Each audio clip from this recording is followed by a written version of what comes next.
Good morning to everyone, and welcome to the joint press conference of the Philippine Secretary of Foreign Affairs and United States Secretary of State.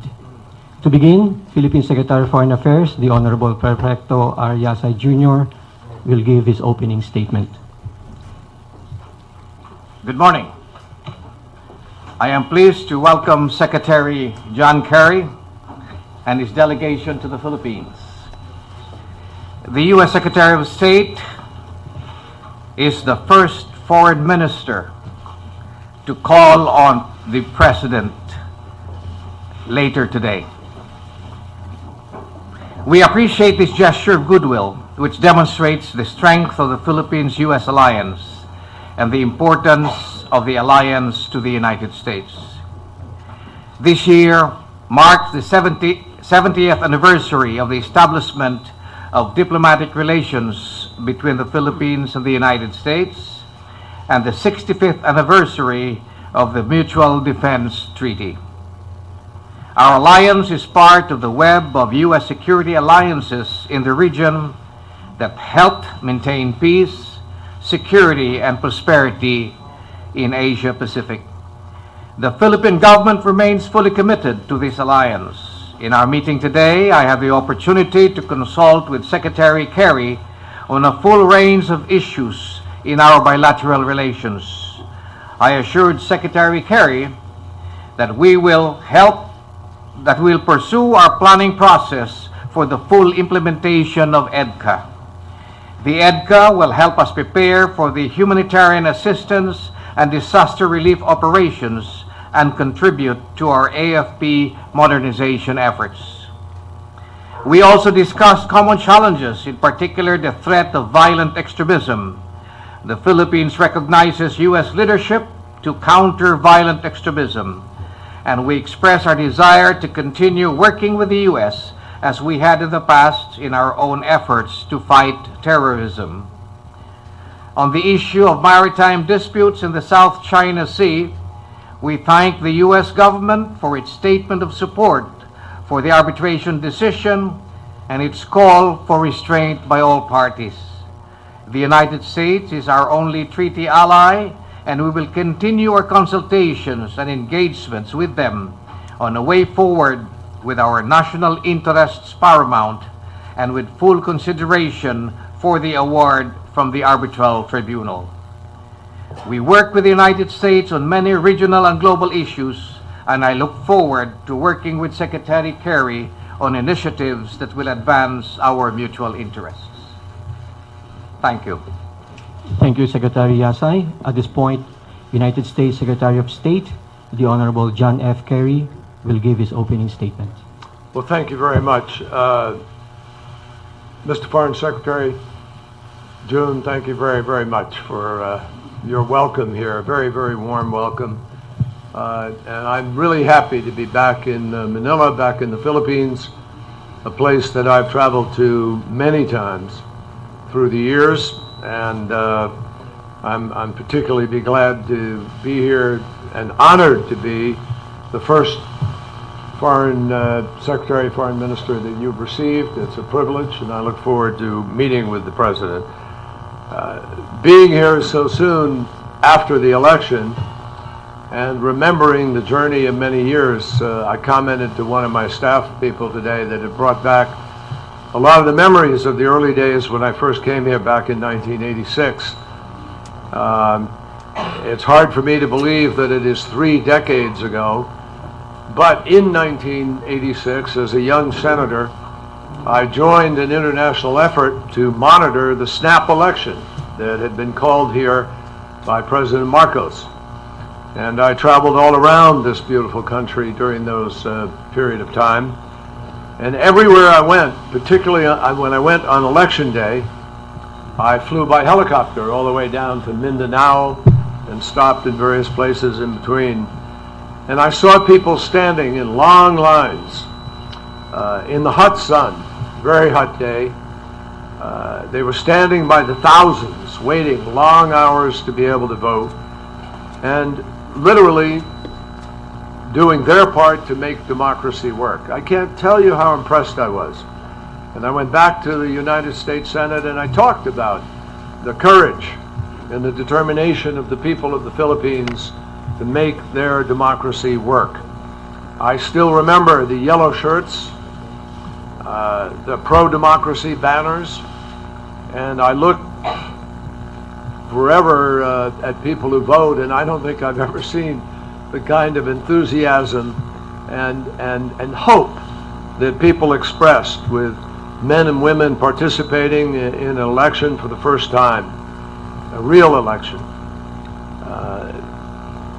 The courage of that moment displayed by the people of the Philippines inspired people all across the globe.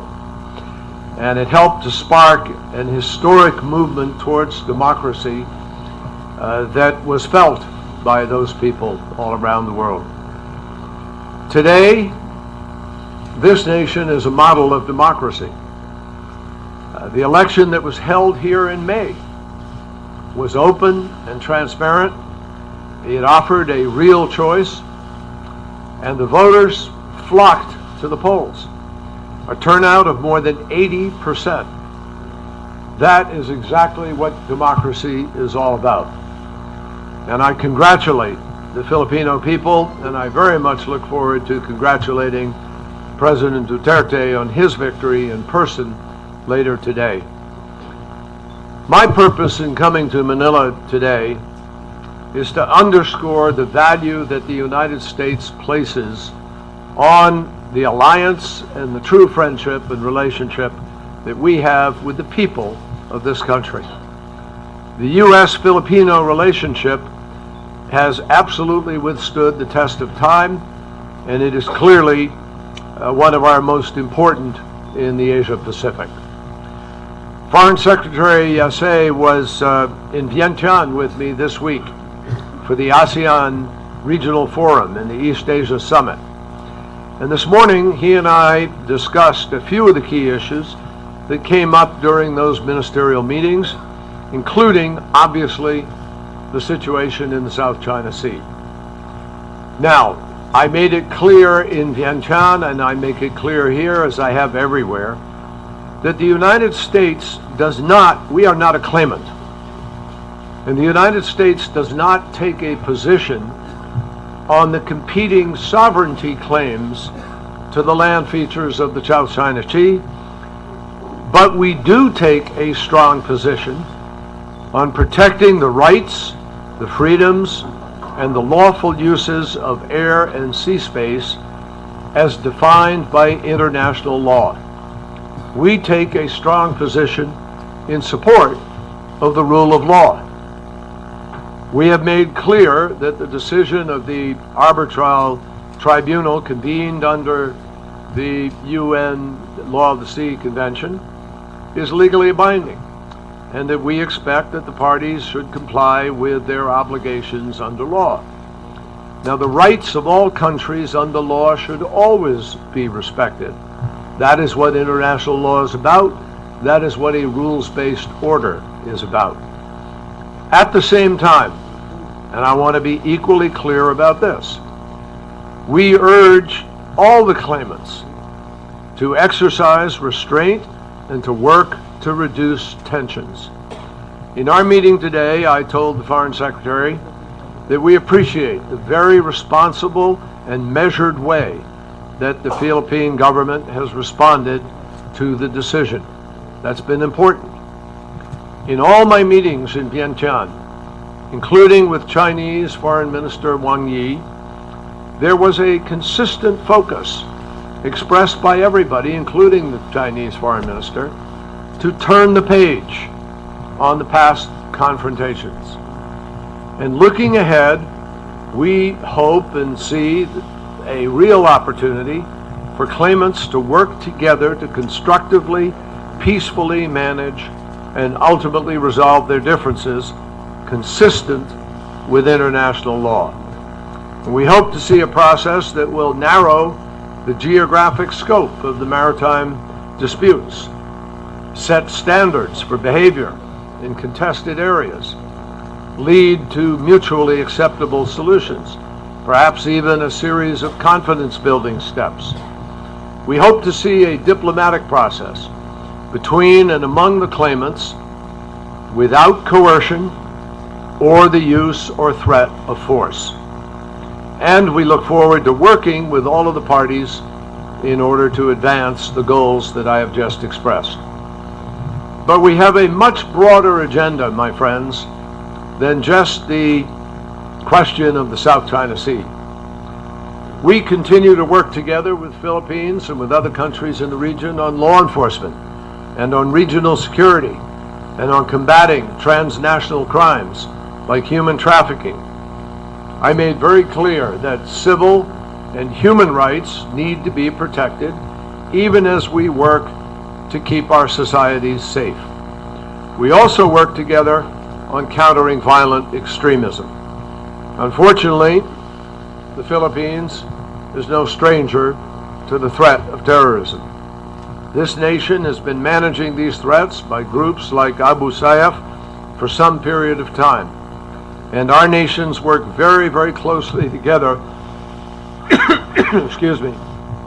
Our nations work very closely together in order to counter those threats. In addition, the U.S.-Philippines Mutual Defense Treaty, which June referred to, has been a cornerstone of security in the region for decades. And the Enhanced Defense Cooperation Agreement, the EDCA, is exactly what the Foreign Secretary has defined it as. It not only helps us to coordinate our efforts to maintain peace and stability in the region, but it also allows the United States to provide rapid assistance to the Philippines in the event of an emergency, because it enables us to be able to pre-position humanitarian relief supplies.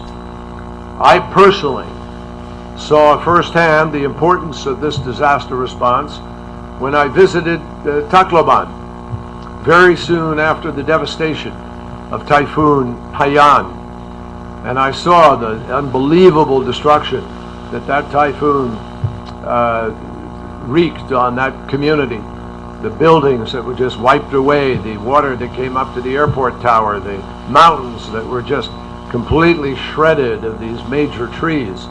It underscored the importance not only of disaster response, but it also underscored the importance of our doing things about climate change so that we prevent this increased intensity of storms that is costing all of us so much money. Moving forward, the ECTA agreement will also expand opportunities for our militaries to train together, and that will help to modernize the armed forces of the Philippines in order to help them to be able to increase their effectiveness in responding to 21st century threats. Beyond our defense and our military partnership, the United States and the Philippines have expanding economic ties, which are very important in order to provide jobs for our people, raise the standard of living, increase the opportunity for health care and education, for people to be able to get better and better jobs. And last year, the economy here was one of the fastest growing in the world. And we fully support the government's efforts to make the country even more competitive in the global market by promoting free trade, protecting intellectual property rights, fighting corruption, and pursuing sustainable development. And even though the Philippines is not a member of the TPP, definitely the Philippines can benefit from the high standards that this agreement will set for the entire region. The bottom line is that the friendship between the United States and the Philippines is a deep friendship. It is deeper than just our economic and our defense cooperation. It is rooted in history. It is rooted in our support for democratic institutions and values. It is rooted in our people and the relationship of our people to each other. And as you know, we have a large Filipino-American community which contributes so much to the life of our country. Nearly 250,000 Americans live here in the Philippines, and roughly 4 million Filipinos live in the United States, which is further binding our two nations together through cultural and familial ties. To an extent, I think it's fair to say that we see a bit of each other in ourselves, and that's a good thing. And we understand that. Just as our nations have been linked historically, so too our future prosperity and our security will go hand in hand. So again, I am pleased to be here. I look forward to meeting with President Duterte.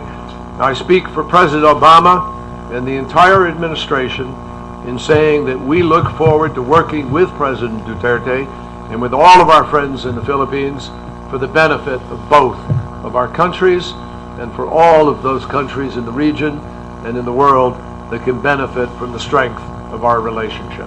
Thank you. Thank you, Secretary Kerry. The floor is now open for questions. Due to our extremely tight schedule, we can only take 2 questions, 1 from each side, and no follow-up question, please. We'll take the first question from the Philippine media. Mr. JC Cotinga from CNN Philippines will ask the question.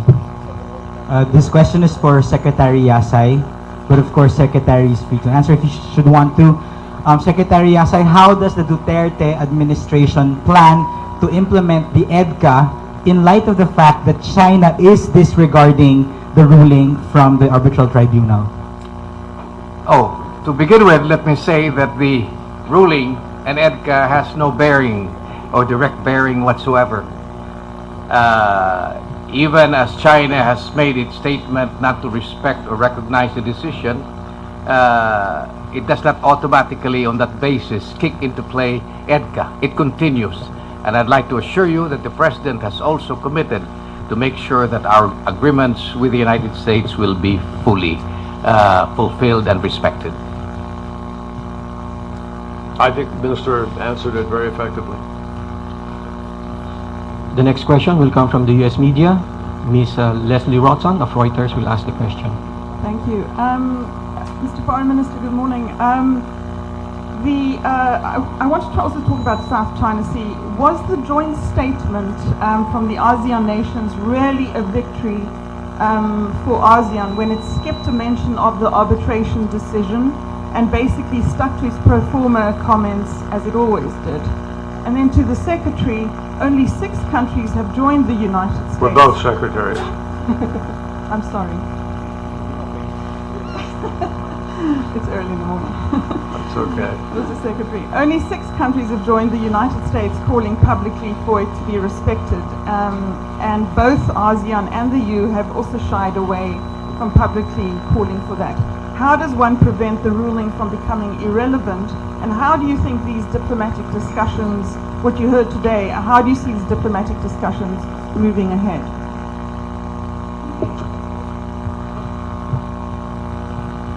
Let me answer the question first. The merits of the decision of the arbitral tribunal is a matter of concern between China and the Philippines. And China and the Philippines hope to engage each other in moving forward to the peaceful implementation of the arbitral award. Insofar as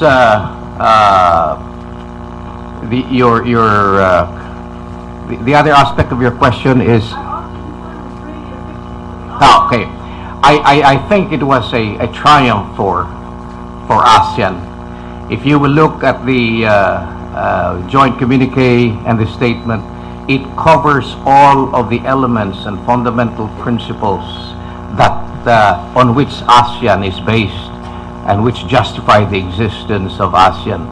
They have talked about the respect for legal processes and the democratic processes in resolving this dispute. It has talked about upholding international law and the 1982 UNCLOS. It has also expressed their concerns about the actions that have been taken that destabilize, such as the reclamation activities that has been undertaken, and this is very important. And more importantly, it has asked all of the parties concerned to exercise restraint and sobriety towards the peaceful settlement of their disputes. So this to me is a triumph for ASEAN because it makes ASEAN more credible to the international community, and it makes it more efficient, effective, and relevant as a regional group.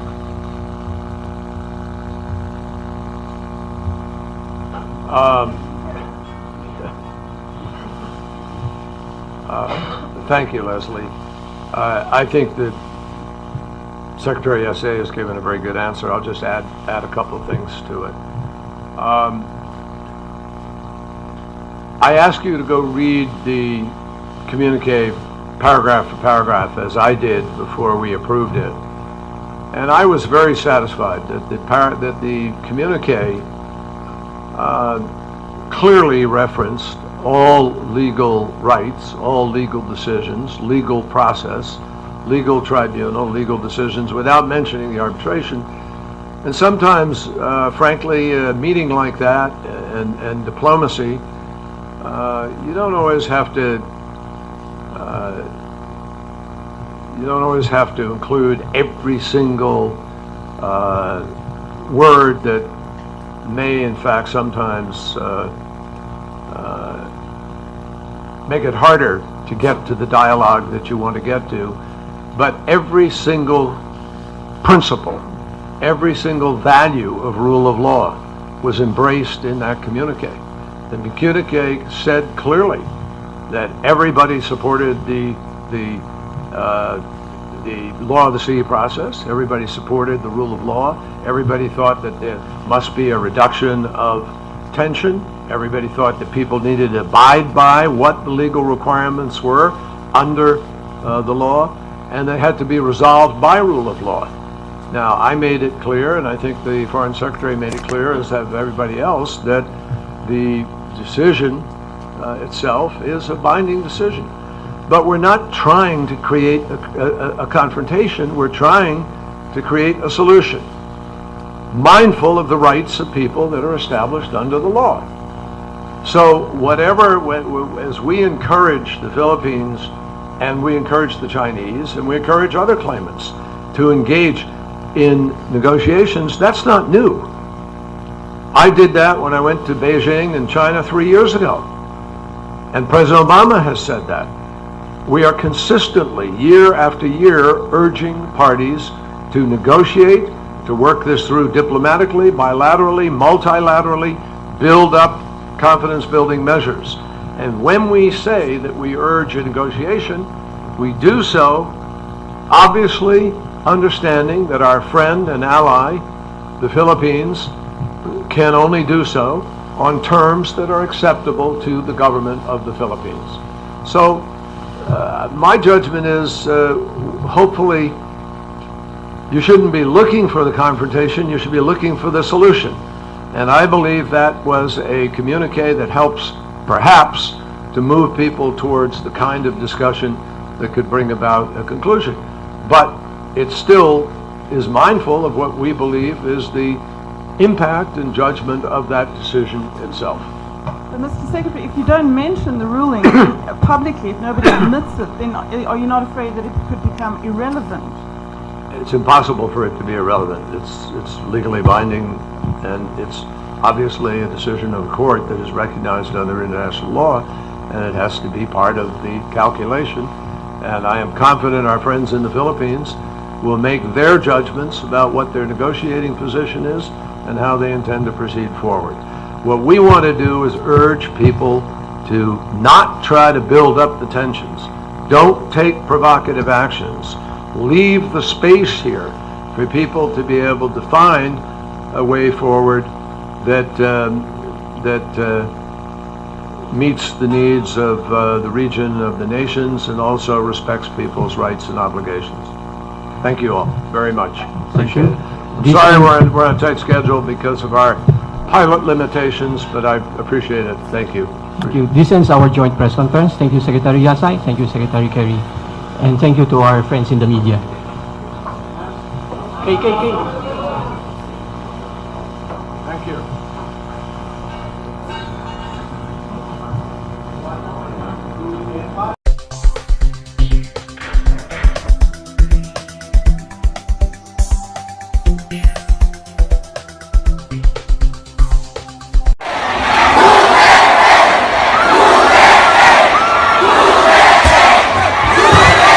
Implementation of EDCA. The EDCA will help us prepare for the humanitarian assistance and disaster relief operations and contribute to our AFP modernization efforts. We also discussed common challenges, in particular the threat of violent extremism. The Philippines recognizes U.S. leadership to counter violent extremism, and we express our desire to continue working with the U.S. as we had in the past in our own efforts to fight terrorism. On the issue of maritime disputes in the South China Sea, we thank the U.S. government for its statement of support for the arbitration decision and its call for restraint by all parties. The United States is our only treaty ally, and we will continue our consultations and engagements with them on a way forward with our national interests paramount and with full consideration for the award from the arbitral tribunal. We work with the United States on many regional and global issues, and I look forward to working with Secretary Kerry on initiatives that will advance our mutual interests. Thank you. Thank you, Secretary Yasay. At this point, United States Secretary of State, the Honorable John F. Kerry, will give his opening statement. Well, thank you very much. Mr. Foreign Secretary, June, thank you very, very much for your welcome here. A very, very warm welcome. And I'm really happy to be back in Manila, Good morning to everyone, and welcome to the joint press conference of the Philippine Secretary of Foreign Affairs and the United States Secretary of State. To begin, Philippine Secretary of Foreign Affairs, the Honorable PREFECTO Yasay Jr., will give his opening statement. Good morning. I am pleased to welcome Secretary John Kerry and his delegation to the Philippines. The U.S. Secretary of State is the first foreign minister to call on the President later today. We appreciate this gesture of goodwill, which demonstrates the strength of the Philippines-U.S. alliance and the importance of the alliance to the United States. This year marks the 70th anniversary of the establishment of diplomatic relations between the Philippines and the United States, and the 65th anniversary of the Mutual Defense Treaty. Our alliance is part of the web of U.S. security alliances in the region that help maintain peace, security, and prosperity in Asia Pacific. The Philippine government remains fully committed to this alliance. In our meeting today, I have the opportunity to consult with Secretary Kerry on a full range of issues in our bilateral relations. I assured Secretary Kerry that we will pursue our planning process for the full implementation. in the Philippines, a place that I've traveled to many times through the years, and I'm particularly glad to be here and honored to be the first Foreign Secretary, Foreign Minister that you've received. It's a privilege, and I look forward to meeting with the President. Being here so soon after the election and remembering the journey of many years, I commented to one of my staff people today that it brought back a lot of the memories of the early days when I first came here back in 1986. It's hard for me to believe that it is 3 decades ago, but in 1986, as a young senator, I joined an international effort to monitor